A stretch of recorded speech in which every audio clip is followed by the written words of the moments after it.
menjadi salah satu instrumen aset investasi yang menjanjikan karena kebal terhadap gempuran gejolak perekonomian global. Hal tersebut juga tercermin dari harga emas yang tiap tahunnya terus meroket atau naik. Bahkan harga emas sudah naik lebih dari 15% sejak awal tahun 2024.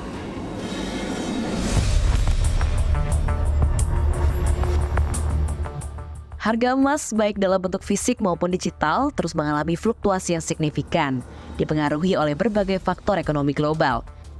Ada beberapa faktor utama yang mempengaruhi pergerakan harga emas, seperti ketidakpastian global yang memainkan peran krusial dengan situasi politik, ekonomi, krisis, resesi, atau konflik bersenjata seringkali memicu lonjakan harga emas. Seperti yang terjadi baru-baru ini seiring meningkatnya ketegangan di Timur Tengah, khususnya antara Palestina dan Israel, serta konflik antara Iran dan Israel, yang mendorong investor global untuk mencari aset aman seperti emas. Faktor kedua adalah hukum penawaran dan permintaan. Harga emas akan naik jika permintaan melebihi penawaran dan sebaliknya. Yang ketiga, kebijakan moneter yang diambil oleh Federal Reserve atau The Fed Amerika Serikat. Kenaikan atau penurunan suku bunga oleh The Fed dapat mempengaruhi daya tarik emas sebagai investasi alternatif terhadap dolar. Inflasi adalah faktor keempat yang signifikan. Ketika inflasi meningkat, harga emas cenderung naik karena emas sering dianggap sebagai lindung nilai terhadap inflasi. Dan pergerakan harga emas juga dipengaruhi oleh nilai tukar dolar Amerika Serikat terhadap mata uang lokal, di mana pelemahan nilai tukar rupiah terhadap dolar Amerika Serikat dapat mendorong kenaikan harga emas dalam negeri.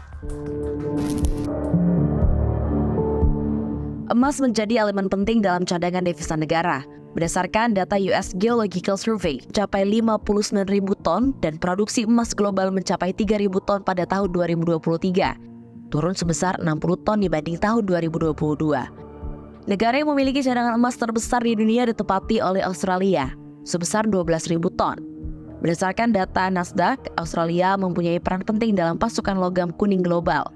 Dengan cadangannya yang melimpah, Australia menyumbang 24 miliar dolar pada perekonomian Australia pada periode 2022 sampai 2023. Indonesia sendiri menempati posisi ke-6 sebagai negara dengan cadangan emas terbesar sebanyak 2.600 ton. Dari segi produksi, Indonesia menempati posisi ke-8 dengan produksi sebesar 110 MT pada 2023. Nah pemirsa, agar investasi emas kamu semakin lancar dan terhindar dari penipuan investasi emas bodong, maka kita harus pinter-pinter nih cari untuk belanja toko emas, tentu saja harus trusted ya. Nah untuk membeli emas ini bisa melalui dua cara, yang pertama secara online maupun offline atau melalui toko fisik. Nah untuk pembeli secara online, patut diingat bahwa kita harus membelinya di website resmi. Sekali lagi ya pemirsa, di website resmi atau di marketplace yang memang sudah trusted. Nah untuk pembelian di toko offline ini bisa melalui berbagai tempat begitu ya. Yang pertama seperti Pegadaian, lalu butik emas, lalu juga toko-toko emas nih pemirsa seperti di belakang saya. Dan yang terakhir bisa membeli loh di bank syariah. Nah untuk membeli di bank syariah ini memang akan menggunakan sistem transaksi emas dengan menggunakan prinsip-prinsip syariah.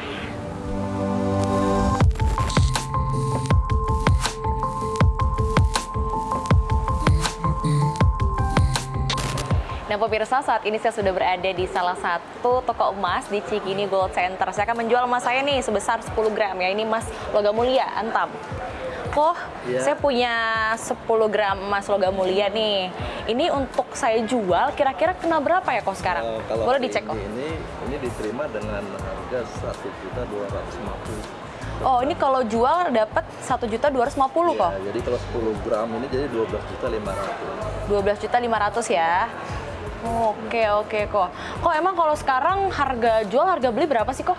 Kalau ibu beli itu 1.300.000. Oh, kalau saya beli 1.300.000. Iya, jadi 13 juta ya. 13 juta. Nah, kalau saya jual 1.250.000. 50. Kok bisa turun sih kok?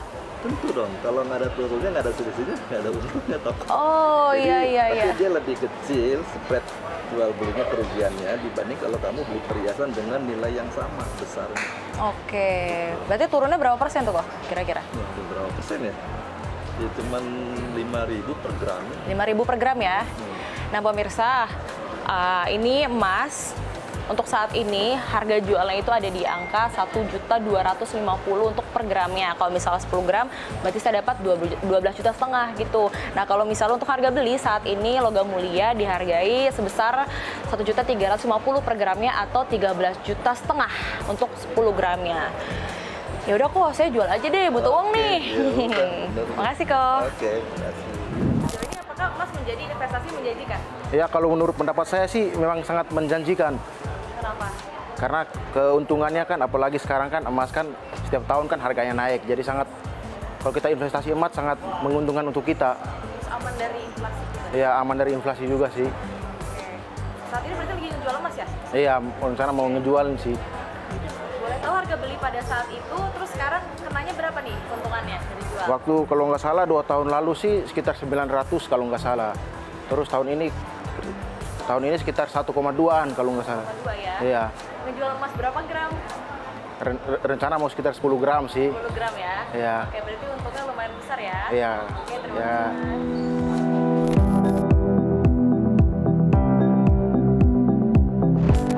Harga emas baik di pasar spot dunia maupun dalam negeri terus mengalami tren kenaikan. Jadi apakah saat ini waktunya tepat untuk menjual atau membelinya? Mari kita cari tahu.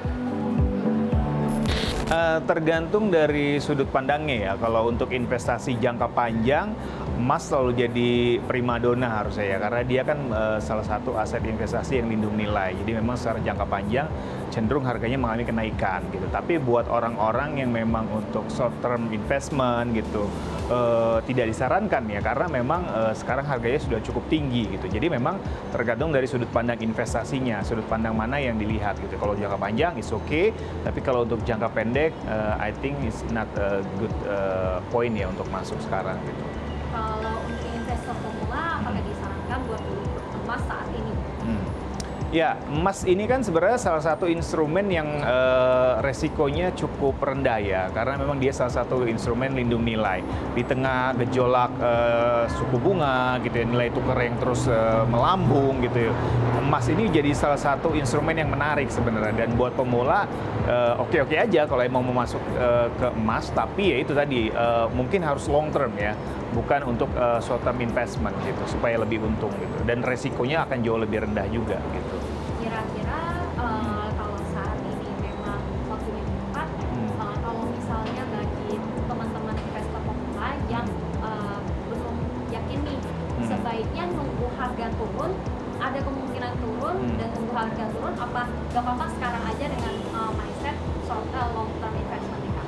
Nah, emas ini memang salah satu instrumen yang unik ya. Biasanya dia kalau sudah mengalami kenaikan itu agak susah untuk turun. Kalaupun ada penurunan, sifatnya tuh nggak terlalu besar biasanya. Nah, makanya mungkin kalau buat pemula yang mau investasi di emas, ya boleh, tapi masuk secara bertahap ya.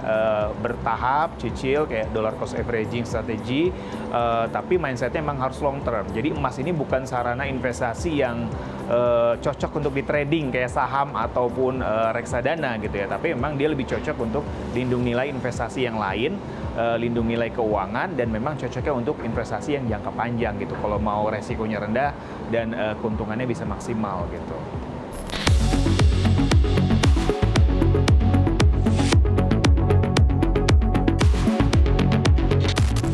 Jadi pemirsa, perlu diingat bahwa keuntungan dari berinvestasi emas ini memang baru akan terasa jika berinvestasi dalam jangka panjang. Jadi untuk jangka pendek memang tidak disarankan ya. Selain itu disarankan untuk berinvestasi logam mulia atau emas batangan bersertifikat daripada perhiasan. Karena dengan begitu Anda bisa mendapatkan keuntungan yang lebih berkali-kali lipat. Jadi yuk mulai investasi agar finansial Anda lebih cerah. Dari Jakarta, Serliana Salsabila dan juru kamera Terry Vanstiba, CNBC Indonesia, Beyond Business.